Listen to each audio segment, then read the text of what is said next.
नमस्कार, आप लोगों का द बिहार प्लस में स्वागत है। देखिए, लोकसभा चुनाव को लेकर बिहार में तमाम पार्टियां तैयारी में लग गई है और तेजस्वी यादव ने बिगुल भी फूंक दिया है। पूरे बिहार में जनविश्वास यात्रा के दौरान निकले हैं। हम भी आपको तमाम सीटों का हालचाल बता रहे हैं और आज हम लोग शिवहर लोकसभा की चर्चा करने जा रहे हैं कि आखिर शिवहर लोकसभा से महागठबंधन के तरफ से कौन पार्टी चुनाव लड़ेगी और कौन उम्मीदवार हो सकता है।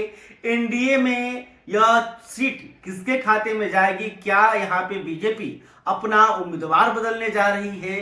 अगर बीजेपी उम्मीदवार बदलती है तो कौन उम्मीदवार होगा, यह एक बड़ा सवाल है। तो इन्हीं सवालों का जवाब खोजने की कोशिश करेंगे। इसके अलावा यहाँ का जातीय समीकरण क्या कहता है, यहाँ पर किस जाति के कितने वोट है और वो किस गठबंधन के साथ जा सकते हैं, और वर्तमान में इस सीट पर किसका पलड़ा भारी है। क्या तेजस्वी की पार्टी राजद यहां पर बीजेपी या एनडीए को चुनौती दे पाएगी, इस सवाल का भी जवाब खोजने की कोशिश करेंगे। तो सबसे पहले अगर हम शिवहर लोकसभा की बात करें तो यह एक ऐसा सीट है जहां पर राजपूत नेता सांसद जो है अधिक चुनकर आए हैं, लेकिन पिछले 3 बार से बीजेपी बनिया जाति से आने वाली रमा देवी पर भरोसा जता रही है और रमा देवी भी लगातार 3 बार से यहां पर सांसद चुनकर आ रही है। हालांकि अब उनका उम्र अधिक हो गया है और 3 बार से सांसद बन रही हैं, तो कहा जा रहा है कि बीजेपी यहां पर उनका टिकट काट सकती है, क्योंकि बीजेपी ने एक ऐसा प्लान तैयार किया है जिससे संसद में युवा सांसदों की संख्या अधिक हो। इसको लेकर 70 प्लस जो सांसद हैं उनका टिकट काटने का प्लानिंग है। इसके अलावा ऐसे सांसद जो लगातार 2 या 3 बार सांसद बन चुके हैं उनका भी टिकट कट सकता है। तो ऐसे में दोनों ही कैटेगरी में रमा देवी फिट बैठती हैं, तो कहा जा रहा है कि रमा देवी का टिकट कट सकता है। लेकिन रमा देवी का टिकट कटता है तो फिर बीजेपी यहां पर किसको टिकट देगी? क्या बनिया जाति से आने वाले नेता को ही टिकट दिया जाएगा या फिर राजपूतों को टिकट दिया जाएगा? वो राजपूत जो इस सीट पर अपना दावा ठोकते हैं और लगातार यहां से आप देखिएगा तो राजपूत ही चुनाव जीतकर आते रहे हैं। एक बार मुस्लिम उम्मीदवार और 3 बार जो है यहां पर रमा देवी चुनाव जीती है। तो देखा जाए तो अगर शिवहर की बात करें तो सबसे पहला जो नाम है, दावेदार का नाम है, वो नाम है राणा रणधीर सिंह। अगर राणा रणधीर सिंह की बात करें तो राणा रणधीर सिंह पूर्व में मंत्री भी रह चुके हैं बिहार सरकार में और विधायक भी रहे हैं। तो राणा रणधीर सिंह इस सीट पर दावेदारी कर रहे हैं। राणा रणधीर सिंह जो है राजपूत जाति से आते हैं और शिवहर में उनका अच्छा खासा प्रभाव है।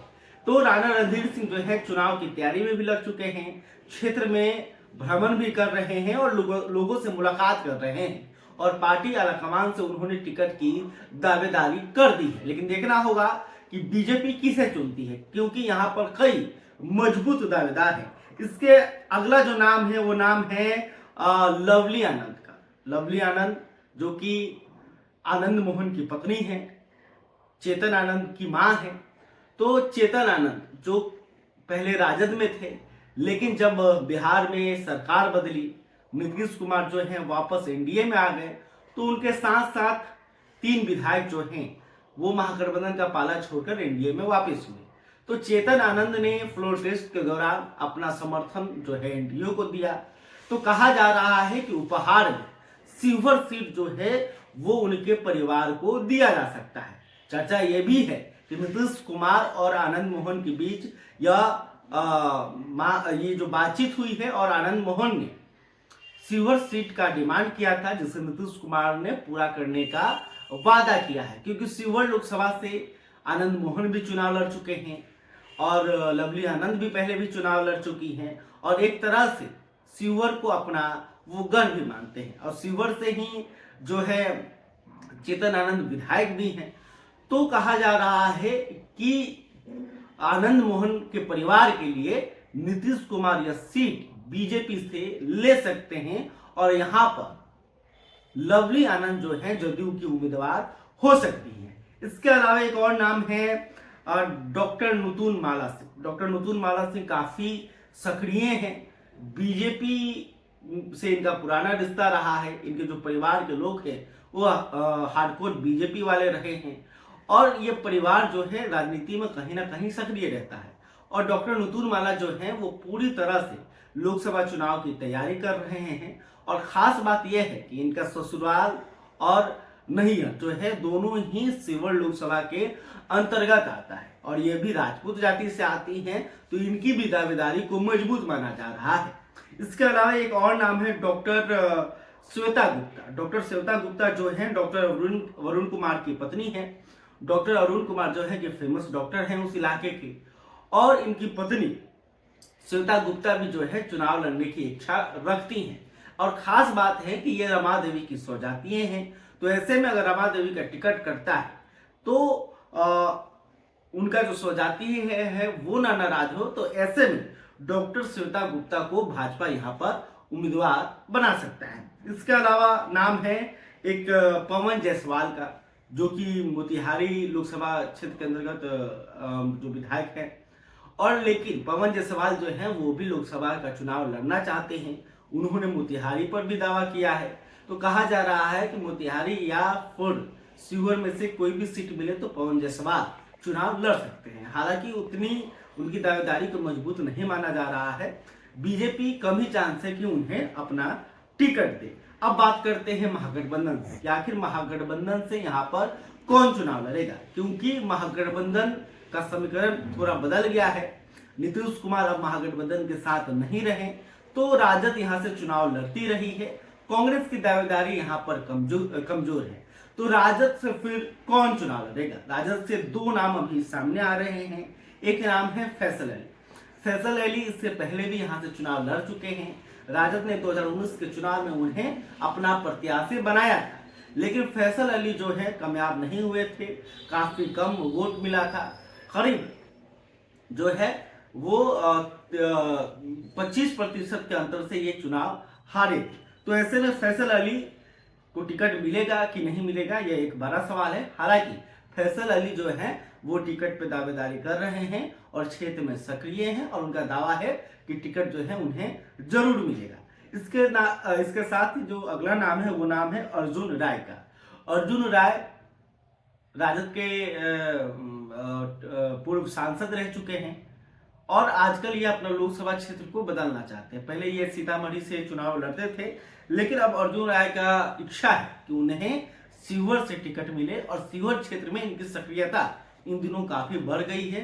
यह यादव जाति से आते हैं, तो अर्जुन राय जो है वो एक मजबूत दावेदार के रूप में उभर कर सामने आए हैं।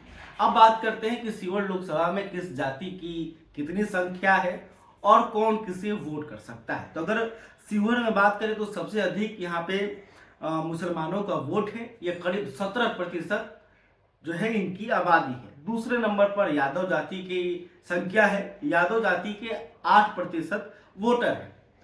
वहीं दूसरे नंबर पर राजपूत जाति है। राजपूत जाति के पास 7% वोट है। इसके अलावे पासवान जाति का भी यहाँ पर 7% वोट है। बनिया करीब 5.5% इनका वोट है।